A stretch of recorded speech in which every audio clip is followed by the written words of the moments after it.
बारंबार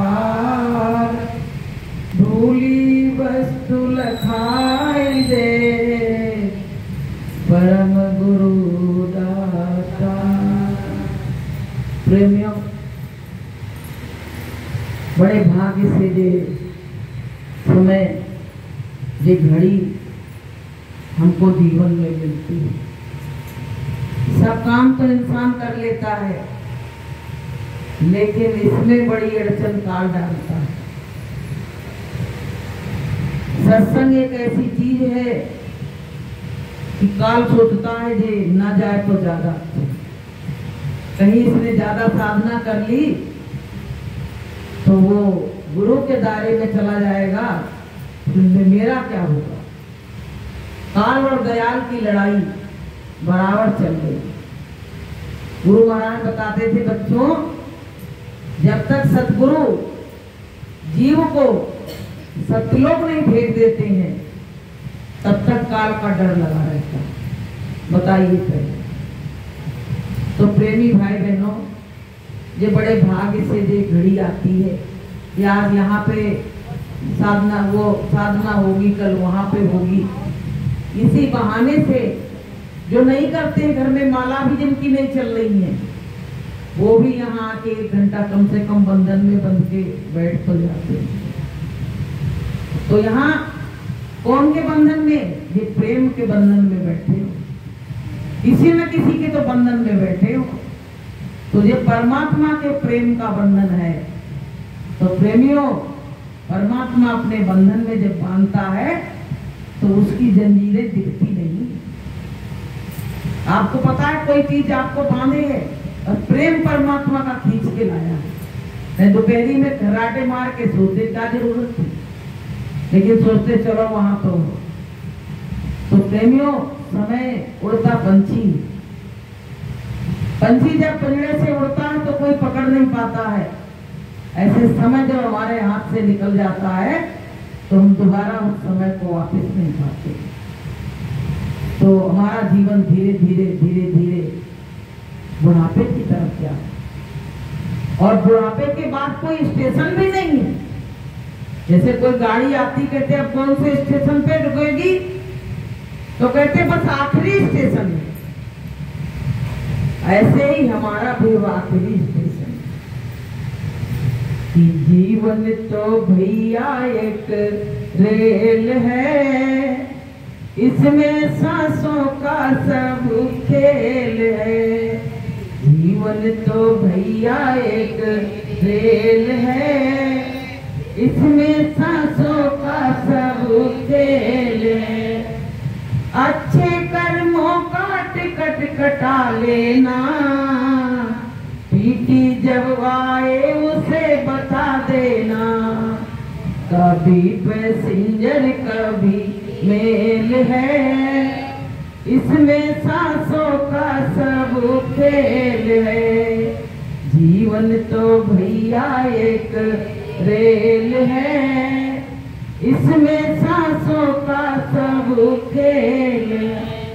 रिश्ते तो बनते और बिगड़ते हैं, यात्री तो चढ़ते और उतरते हैं।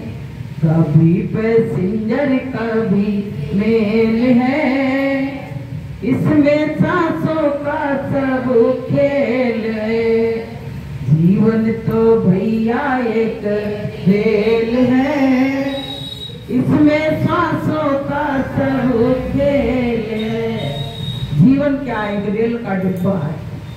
सांसें, अब सांस निकल गई तो जो डिब्बा पड़ा है क्या होगा भाई? इंजन ही नहीं है तो डिब्बा चलेगा कहां से? तो इसमें सारा खेल आत्मा का है।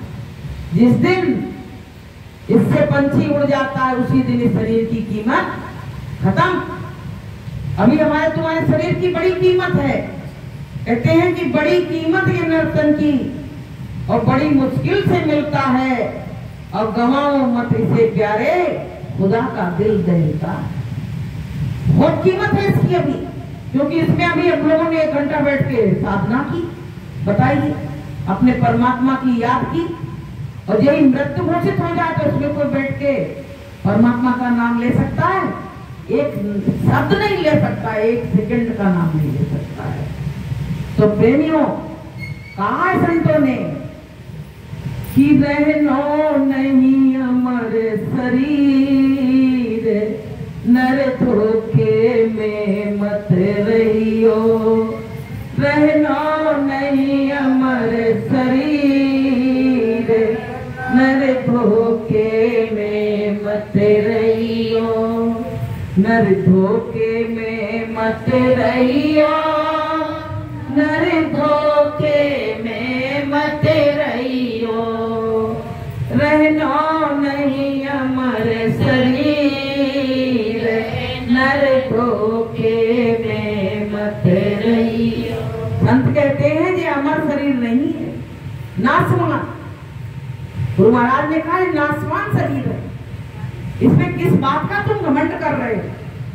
हमको तुरंत घमंड आ जाता, अरे मेरा शरीर है, मेरे घर में माया है, लेकिन कोई का आज कोई माया कोई ले गया संग में, कोई बच्चे कोई संग में ले गया, घर की जहां दौलत पड़ी है वहीं पड़ी रह जाती है, कोई किसी के साथ जाने वाला नहीं है। इसलिए प्रेमियों, इस शरीर की कीमत समझो। कीमत कब बढ़ेगी इसकी? जब तुम भगवान का भजन करोगे। कहा गया आपकी रामायण में कि सोई पावक सोई सुभग शरीरा, और जो तन पाए भजे रघुवीरा। उसी का शरीर सुंदर है, सुभग है, जो इस तन में बैठ के परमात्मा की भक्ति करता है। और जिसने भक्ति नहीं की उसका शरीर, संत क्या कहते हैं, वो पता है जीवत मसान के समान है। बता, संतों ने इसकी तुलना उससे, मसान जानते कौन होता है? जब बच्चा छोटा मर जाता है तो मसान बन जाता है, तुरंत हाल का ही मसान बन जाता है। बता, उससे तुलना की गई। तो प्रेमियों, हमको सबको मानव जीवन, अगर गुरु महाराज ना मिलते तो इसकी कदर हमको समझ में नहीं आती। गुरु महाराज के मिलने के बाद ही हमको ऐसा लगा कि ये शरीर की बहुत बड़ी कीमत है। नहीं तो माताएं बहनें क्या करती, घर में जरा सी लड़ाई हुई, उनने कुंदा देख लिया, लटक गई। कोई जहर की दवा ले आई, दवा खा लिया। अब बताइए तुमने क्या किया? शरीर की हत्या की। क्या किया? शरीर की हत्या की।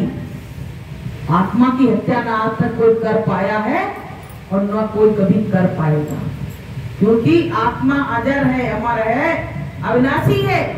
उसको कोई ना मार सकता, ना काट सकता, ना उसको जला सकता है। तो क्या हुआ? मेरा ये शरीर मृत्यु हो गया, शरीर हमारा बेकार हो गया, चला गया, जला दिया गया।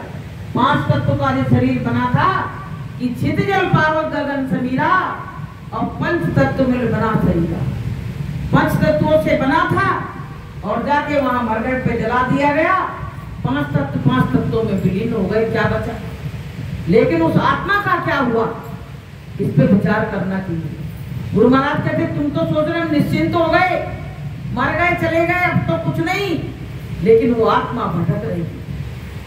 पहले उसको इतना दुख नहीं था, कम से कम भोजन तो कर लेती थी, अब तो उसको भोजन भी नहीं मिल रहा, क्योंकि भूत और प्रेत जो बन जाते हैं, उनके जो पेट होता है वो बोरी, बड़ा बोरा देखा है उसके बराबर बड़ा, और मुंह कितना छोटा, सुई की नोक, पतली सुई जो होती, इतना बारीक। अब बताइए इतने बारीक उसमें भोजन कैसे जाएगा, कैसे भोजन चला जाएगा?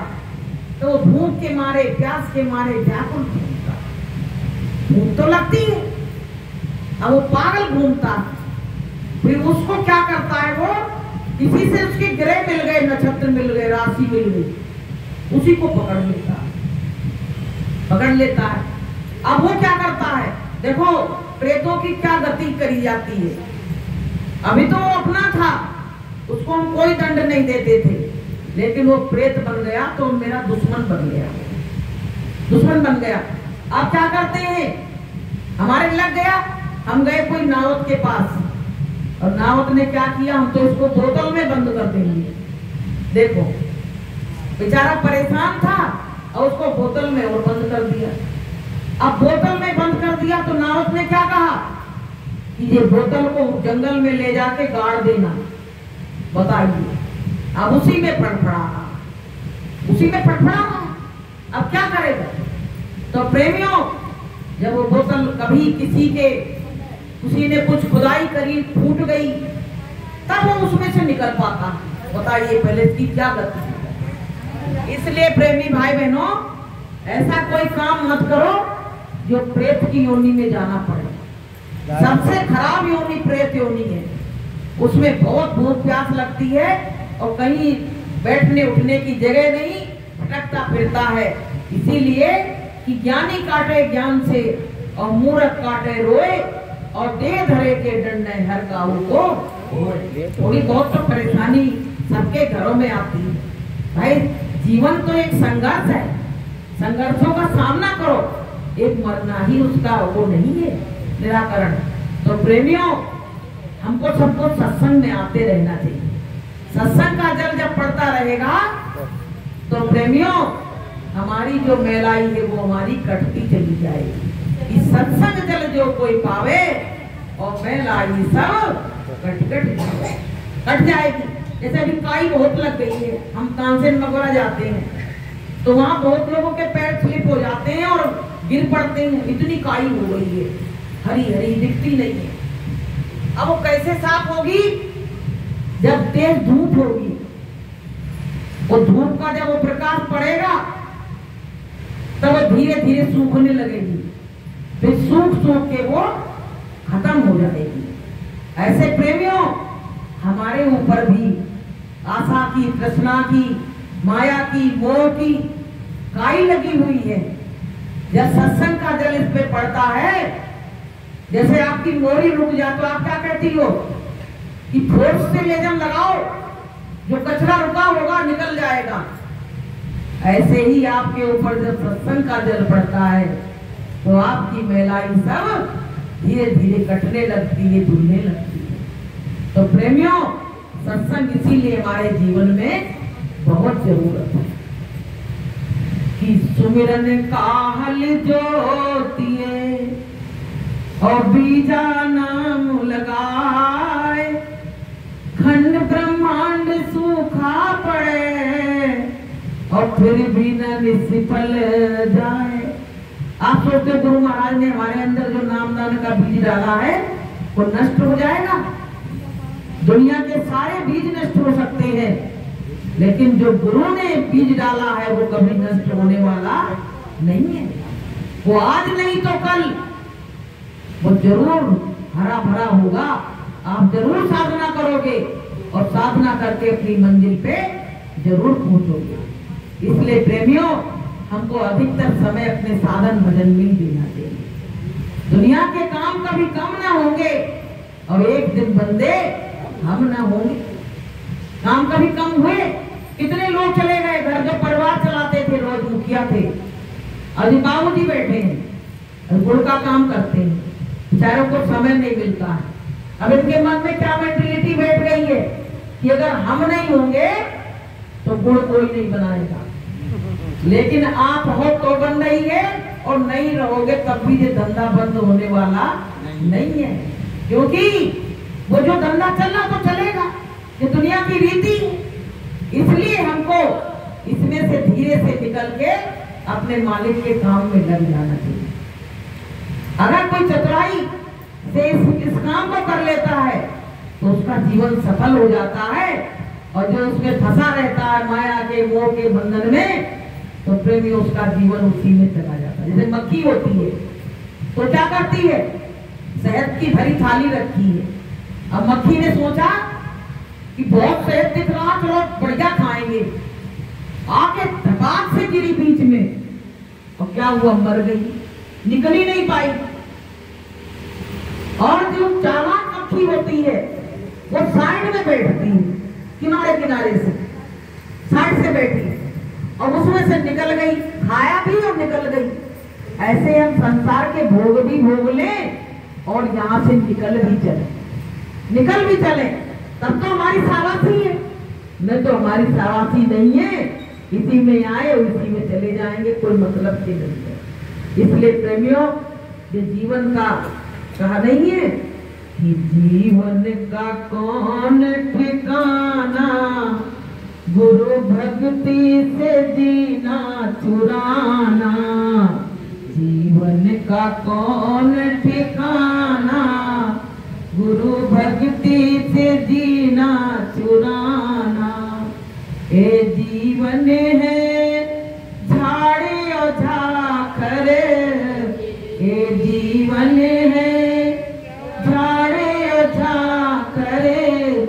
आग लगे जल जाना, गुरु भक्ति से जीना चुराना। आग लगे जल जाना, गुरु भक्ति से जीना चुराना। जीवन का कौन ठिकाना, गुरु भक्ति से जीना चुराना। हर काम से जी चुरा लो, पर गुरु भक्ति से जीना चुराओ। अगर गुरु भक्ति चली गई, लोग कहते अरे मेरा बहुत बड़ा घाटा हो गया।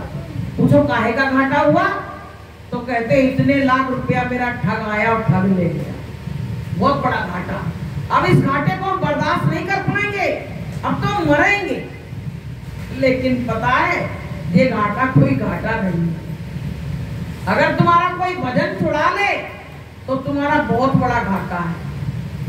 वो लाखों करोड़ों में गिना नहीं जाएगा, उसके लिए कोई जबान नहीं है।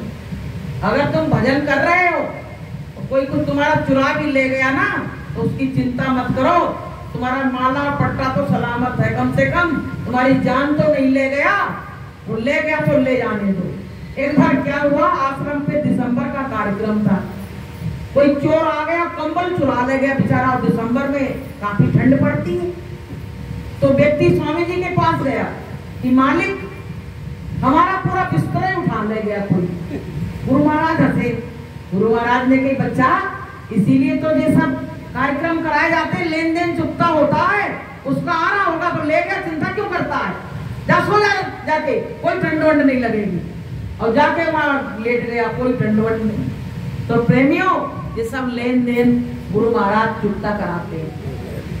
सारा लेन देन हमारा चुकता हो रहा है। एक गिलास पानी पिला के, नाश्ता करा के, इसका लेन उसका देन सब मालिक चुकता करा रहे हैं। इसलिए प्रेमियों, ये जीवन बहुत कीमती है। इससे कीमती चीज संसार में कोई भी नहीं। संत महात्मा क्या करते हैं, जब जीव को अपना बनाना होता है तो उसके लिए तमाम पैतरेबाजी करते हैं।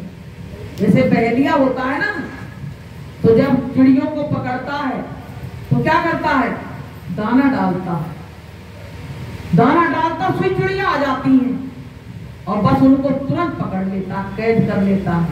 ऐसे ही संत होते हैं। संत भी बहुत बड़े बहेलियां हैं। वो चिड़ियों को मारता है, पकड़ता है, वो अलग है। लेकिन ये ऐसे बहेलियां हैं कि ये जीव को पकड़ के सीधे सत्यलोक ले जाएंगे। बोलिए प्रेम से, ये जीव को पकड़ के सत्यलोक ले जाएंगे। तो गुरु महाराज ये सत्संग का दाना डाल देते हैं कि सत्संग का दाना डाल दिया, अब तुम आओ सत्संग में। और जैसे ही तुम गुरु के सामने, जब गुरु महाराज मंच पे जाते थे तो आपने देखा था गुरु महाराज ऐसे ऐसे करके सबको प्रणाम करते थे। सब जीवों पर दृष्टि डालते थे। कोई जीव कहाँ बैठा है वो भले जगह की वजह से सामने नहीं आ पाया, लेकिन चारों दिशाओं में घूम के मालिक सब पे दया की दृष्टि डाल देते कि सन्म को होए जीव में जब वहीं और जन्म कोटि अगुना से तब। जब सन्मुख जीव जाता है गुरु के, तो जन्म जन्म के जो पाप होते हैं वो सब कुछ खत्म हो जाते हैं। तो प्रेमियों, गुरु महाराज ऊपर से सब पे दया की दृष्टि, सब पे दया की दृष्टि डालते थे। उसमें प्रार्थना नहीं गाई है, दया की नजरे करो मेरी ओर, दया की नजरे करो मेरी ओर। निज दिन तुम्हें निहारो सतगुरु, निज दिन तुम्हें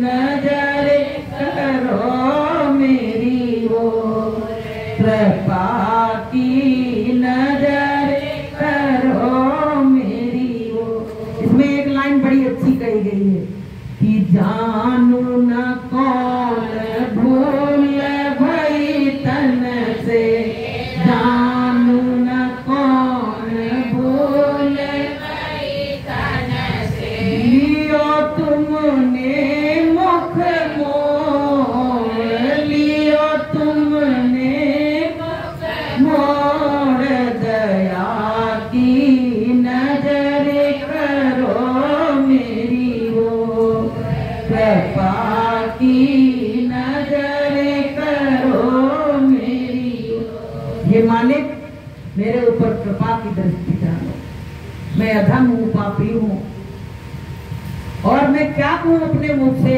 मेरे मुख में कोई शब्द भी नहीं है। मुझसे ऐसी कौन सी भूल हो गई जो आपने मुझसे मुख मोड़ लिया, और मुख ही मोड़ लिया है।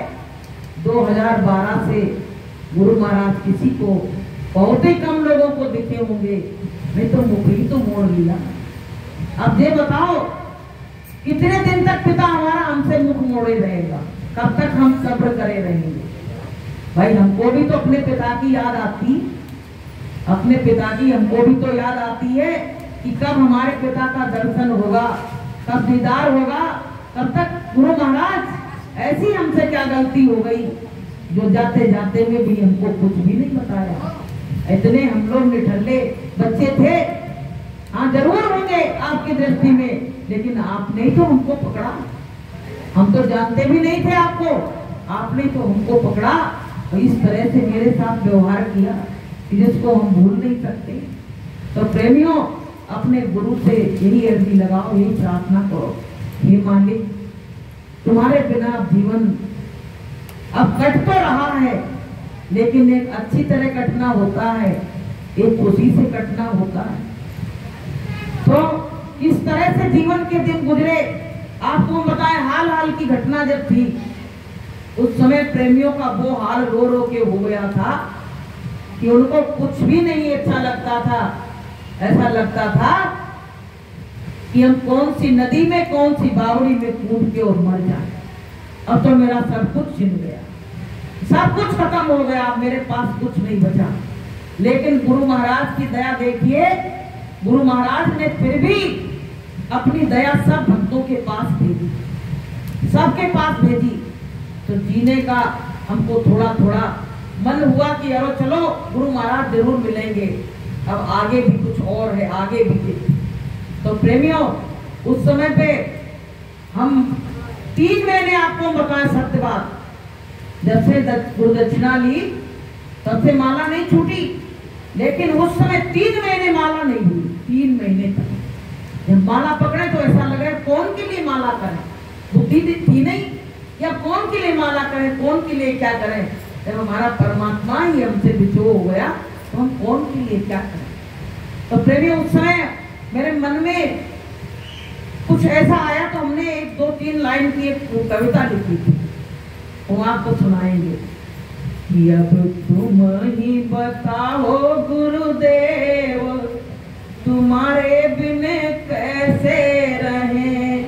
अब तुम ही बताओ गुरुदेव, तुम्हारे बिन कैसे रहे। ना तुमने कोई चिट्ठिया भेजी, ना तुमने कोई चिट्ठिया भेजी, ना भेजा संदेश, तुम्हारे बिन कैसे रहे। ना भेजा संदेश, तुम्हारे बिन कैसे रहे। अब तुम ही बताओ गुरुदेव, तुम्हारे बिन कैसे रहे। पल पल तुम्हारी याद सतावे, पल पल तुम्हारी याद सतावे। मनवा में तो धीर न आवे, मनवा में तो धीर न आवे। अब तुम ही बताओ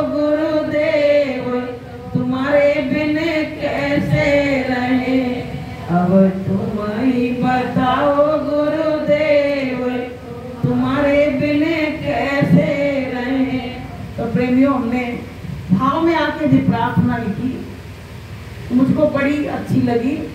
उस समय मालिक ने दया दी। इसको जब हम गाते तो हमें बहुत अपने गुरु महाराज की बहुत याद आती। तो प्रेमियों, सब कुछ हम लोगों ने अपने आंखों से देखा, परिवार को उजड़ते हुए, घर को उजड़ते हुए, रिश्तेदारों को उजड़ते हुए, और अपने गुरु को भी लोगों ने कहा गुरु चले गए, लेकिन गुरु बिना तो, अगर गुरु चला जाए तो अंधेरा ही हो जाएगा। शरीर रूप से जरूर मालिक अदृश्य है, लेकिन शब्द रूप से हमारे अंदर वो विराजमान है, हमारे पास विराजमान है। तो प्रेमियों, कि शब्द स्वरूपी संग है और कभी न रहते दूर, और धीरज रखिए चित्त में तो बरसेगा सत नूर। वो हमेशा परमात्मा साथ रहता है और उसी के सहारे से हमारा जीवन चल रहा है। प्रेमियों, हम लोग बराबर सत्संग में आते जाते हैं, अगर वो अपनी दया की दृष्टि हटा ले तो हम कहीं भी सत्संग में जा नहीं पाएंगे। इसलिए प्रेमी भाई बहनों, अपना रोना है तो अपने परमात्मा के लिए रो। दुनिया के लिए बहुत रोए, दुनिया वालों ने हमें कुछ नहीं दिया, बल्कि पलट के ये कहा कि ये सब तो दिखावा है। लेकिन अगर हम परमात्मा के लिए रोएंगे तो परमात्मा मेरे आंसुओं को बर्दाश्त नहीं कर सकता, बर्दाश्त नहीं करता। प्रेमियों, जब गोपियां, जब कृष्ण भगवान चले गए, तो जब उद्धव आए ना वहां से संदेश लेके, तो गोपियों ने कोई संदेश नहीं सुना। क्या कहा कि ऊठो मन न भय 10-20, एक मन था सो गयो श्याम संग, और को आया थे ईस, और ऊठो बस न भय मन न भय 10-20। और क्या कहा कि निस्दिन बरसत नैन हमारे, हमारे जो नैन हैं वो दिन रात रो रहे हैं।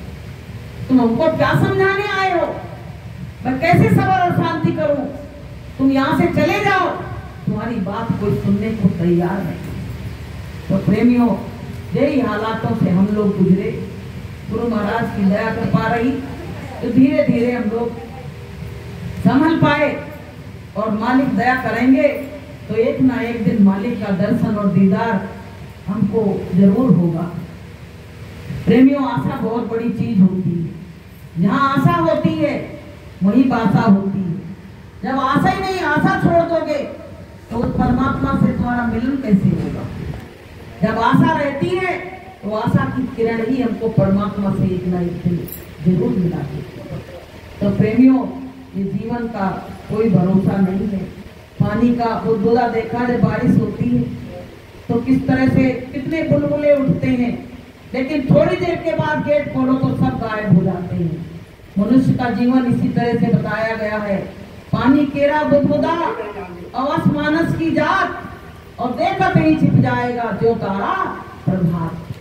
तो प्रेमियों, जैसे सुबह होती है तो तारे कितने निकलते हैं, वो सब छिप जाते हैं, ऐसे ही एक दिन हमारा जीवन खत्म हो जाएगा। तो प्रेमियों, हमको सबको अपने गुनाहों की माफी गेट दरवाजे पे बैठ के जरूर रोज मांगते रहना चाहिए। गुरु महाराज से दया की अर्जी जरूर लगाते रहना चाहिए। इस समय इतना ज्यादा आपको बताएं, कुदरत नाराज हो गई है, तरह तरह के दंड दे रही है।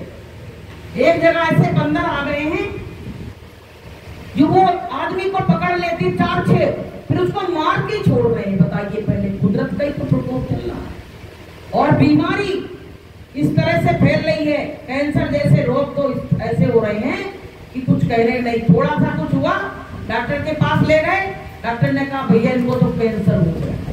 अब जिसके कैंसर हो गया उसकी जिंदगी कैंसिल हो गई, और डायबिटीज तो पीछे चली गई, कैंसर की इतनी बुरी बीमारी फैल गई। तो प्रेमियों, ये शरीर जो है, एक बार कैंसर हो जाए तो एक बार उससे तो निजात मिल जाएगी, लेकिन जो आत्म रोग लगा हुआ है, इसकी निजात कैसे मिलेगी? जब तक ये रोग हमारा दूर नहीं होगा तब तक हमको इससे निजात कैसे मिलेगी? भाई, शरीर हमारा खत्म हो गया, कैंसर हमारा चला गया, एक ही बार का तो रट्टा रहा, लेकिन जो बार बार का जन्मना और बार बार का मरना, इससे निजात हमको कैसे मिलेगी? बिना संत और सतगुरु के सत्संग के और उनकी दया के बिना हमको इससे निजात मिलने वाली नहीं है। कुदरत अपना झाड़ू लेके खड़ी हो गई है और संत इसीलिए बीच से थोड़ा सा अदृश्य हो गए हैं। अब वो अपना झाड़ू लगाना शुरू कर दिया है और जब माताएं बहनें झाड़ू लगाती तो क्या करती हैं, कोने कोने को झाड़ती हैं, कहती ये कचरा भर गया, ये कचरा भर गया। ऐसे कुदरत रूपी माँ अपना झाड़ू लेके कोने कोने से अब झाड़ झाड़ के लोगों को भेज रही है। ऐसी बीमारियां, ऐसे एक्सीडेंट ऐसे कभी देखे थे जीवन में जो आज हो रहे हैं कि पूरे घर के घर गायब हो रहे हैं। और पानी देखिए भाई, ये 5 देव जो भूत है ना, पंचभूत, ये नाराज हो गए। जल, पृथ्वी, अग्नि, वायु, आकाश। अब देखिए जल पूरा जलाशय हो गया, पूरे में जल मग्न हो गया। क्या करोगे तुम, कहाँ पे रोक लगाओगे, क्या करोगे? तो गुरु महाराज कह रहे थे कि बच्चों, पहले रावण को मारने के लिए राम को आना पड़ा था, कंस को मारने के लिए कृष्ण को आना पड़ा था। अब तुम्हारे जो कर्मों की तलवार लटक रही है तो तुम्हारे कर्म ही तुमको मार डालेंगे। अब रावण और राम और कृष्ण नहीं आएंगे, अब तुम्हारे कर्म ही तुमको मार डालेंगे। इसलिए संतों ने कहा है कि मत बुरे कर्म कर बंदे, मत बुरे कर्म कर बंदे, वरना पछताएगा भगवान की नजर से, तू ना बच पाएगा, तू ना बच पाएगा।